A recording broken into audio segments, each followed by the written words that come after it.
Para lograr su sueño de ser médico, un joven planeó el atraco perfecto que por meses mantuvo a la policía sin ningún indicio de quién era la mente criminal. Esta es la historia del fraude en el Banco de Comercio. El robo que sufrió el 30 de abril de 1938 el Banco de Comercio, ubicado en la calle Venustiano Carranza, por la cantidad de 65,000 pesos, se presentó como un verdadero enigma a los agentes policíacos, puesto que no contaban con más base que la de saber que se había sustraído de las cajas del establecimiento la cantidad citada,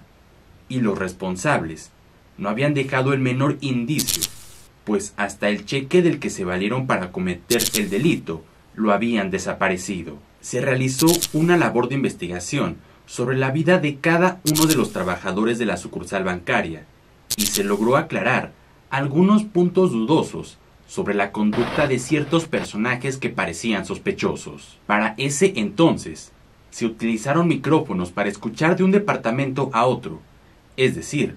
casi como en una película donde se espía a ciertos personajes para conocer el papel que desempeñaban en la trama,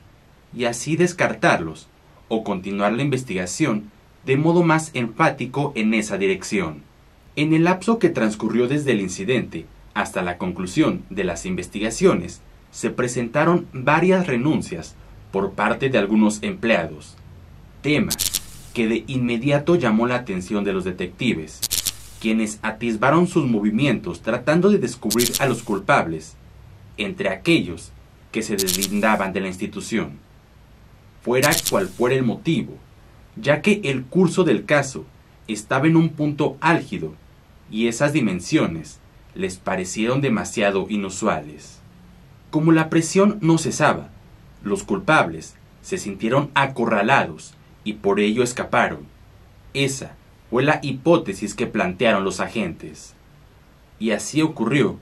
A mediados de agosto de aquel 1938, el joven René Orozco Morgan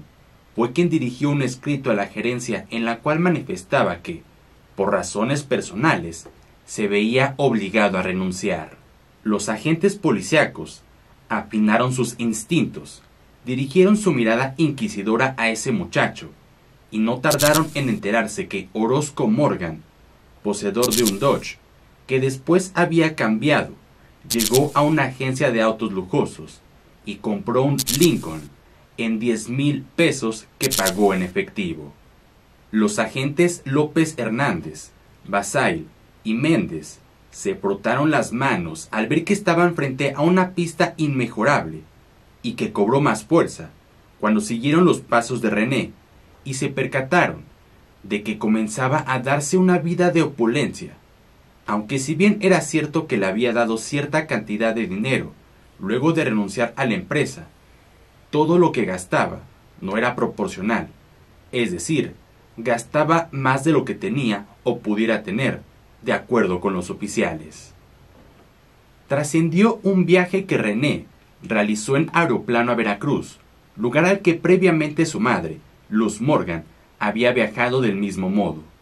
Allí habían permanecido algunas semanas sin reparar en los gastos. ¿Cómo era posible costear todo aquello si el joven había renunciado y había comprado un auto de lujo a un precio elevado? Fueron estas y otras cuestiones las que encendieron las alarmas sobre la implicación del ex empleado, situándolo en el papel protagónico de principal sospechoso. En el expediente de René Orozco, donde los policías detallaron sus movimientos, también se detalló que éste mantenía una relación con una joven residente de la colonia Roma,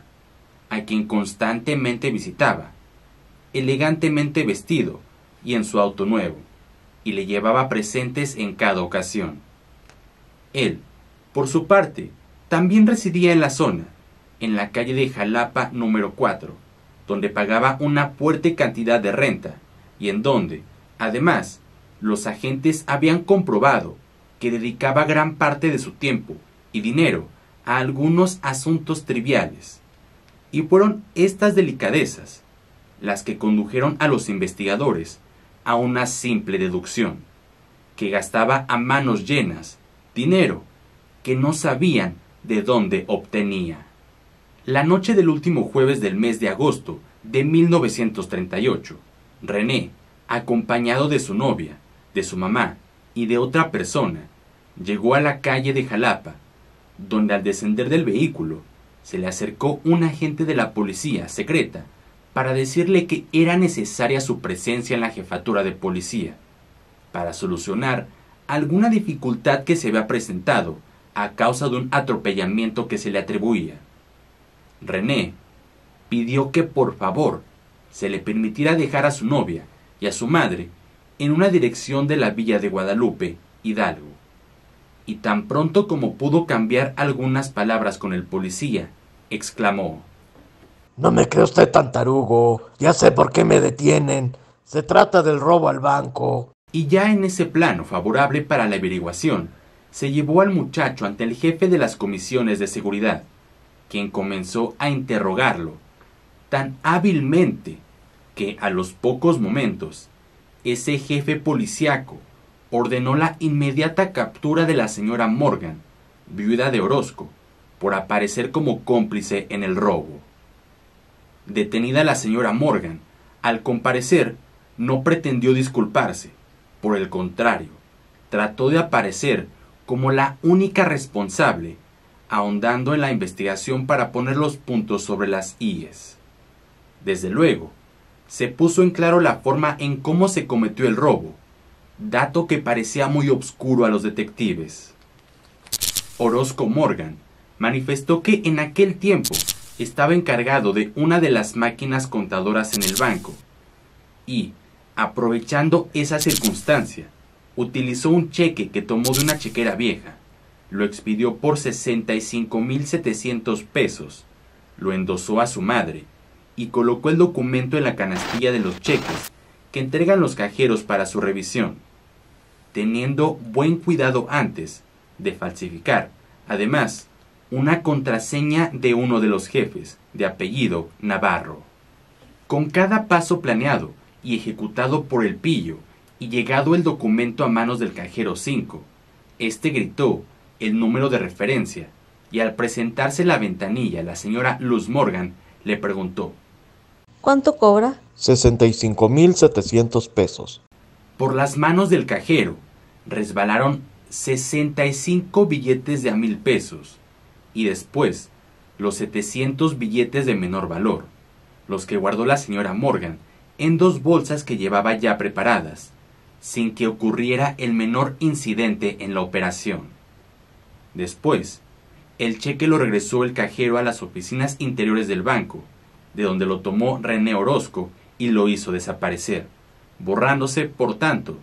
toda huella material del robo. Durante el interrogatorio al que fue sometido René, manifestó que su principal táctica había sido precisamente no denunciarse al gastar el dinero, pero con el correr del tiempo comenzó a sentir comezón en las manos, algo como un cosquilleo provocado por los billetes. Entonces, pensó que ya había pasado suficiente tiempo y, considerándose en cierto modo seguro, comenzó por adquirir el coche Dodge. Entonces, pensó que ya había pasado suficiente tiempo y, considerándose en cierto modo seguro, comenzó por adquirir el coche Dodge, después el Buick, y como se le volcó en una carretera, ya encontrándose fuera del banco, optó por comprarse un buen carro para presumir en su tierra natal, Tehuacán. 30,000 pesos que conservaba en efectivo los colocó en un beliz que fue a depositar en una casa en las calles Cuauhtemotzin, encargando el equipaje a una señora Luz, quien no tenía ni idea del tesoro que guardaba. Lo llevó al cuarto de los criados y entre algunos trapos sucios lo colocó. El comandante López Hernández se encargó de rescatar esa parte del dinero, recogiendo de René una libreta del Monte de Piedad, que amparaba 1,500 pesos, recuperándose, además, los coches que tenían un valor de varios miles de pesos, de tal suerte que, en realidad, El banco aminoró su pérdida. La señora Morgan dijo que en los primeros momentos ignoró que el dinero fuera mal habido y que, hasta ya cobrada la suma, René le confesó que tenía necesidad de hacerse de dinero para terminar su carrera de médico, y convencido de que como empleado no lo conseguiría, había optado por poner en juego la maniobra que nos hemos referido. Ella se indignó, pero madre al fin no pudo denunciar a su hijo, pidiendo que sobre ella recayera todo el peso del castigo de la ley, y ambos fueron recluidos en el Palacio Negro de Lecumberri. El caso dio un giro inusual, luego de que se pensó que tras haber aclarado todo, ese sería el final. No obstante, una vez en prisión, el joven Morgan puso en complicaciones a las autoridades de la penitenciaría. Resultó que René Orozco Morgan, luego de ser recluido, comenzó a idear la forma de hacer volar el penal con nitroglicerina, que él mismo iba a fabricar, debido a que su temperamento no se avenía con el ambiente de su reclusión, por lo que para recobrar la libertad, comunicó sus intenciones a ciertos reclusos. Para abril de 1939, ya sin posibilidad de salir libre, ni de llevar a cabo su plan de hacer volar en 1000 pedazos el penal, Orozco Morgan fue víctima de unos estafadores en prisión, quienes aprovechaban las vulnerabilidades de los presos y mediante sus deseos más profundos los engañaban, haciéndoles creer que ellos los ayudarían a conseguir lo que quisieran. De tal suerte, un preso dijo que hacía tiempo que tenía una amistad con el cajero ladrón, con el pretexto de fingir que le llamaba la atención su caso, y ganándose su confianza al decirle que lo que habían hecho los policías, al quitarle a su madre el último dinero del robo, había sido peor que la traición de un amigo. El preso comunicó todo lo que habían indagado de René a sus amigos estafadores, quienes entramaron despojarlo hasta de su último centavo, de tal forma que se comisionó a un recluso para comunicarle al deseoso de fuga que se le daría protección cuando decidiera emprender la huida, pero debía pagar 2000 pesos. Con el paso de los días, como no sucedía nada para lograr su fuga, Morgan quiso recuperar el dinero, pero este ya había sido repartido entre los cabecillas de los estafadores, quienes además amenazaron al recluso con denunciar ante las autoridades sus intentos de fuga para que lo confinaran en una celda exclusivamente vigilada las 24 horas. Frustrado nuevamente, el cajero vio perder la esperanza de fuga, pero no le quedó más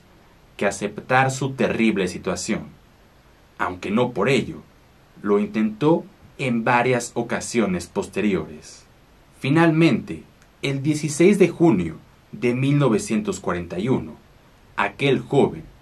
que para lograr su sueño de ser médico, cometió un atraco al Banco de Comercio, luego quiso hacer explotar un penal, y finalmente intentó fugarse en varias ocasiones, fue enviado a las Islas Marías, de donde nunca más se supo de él.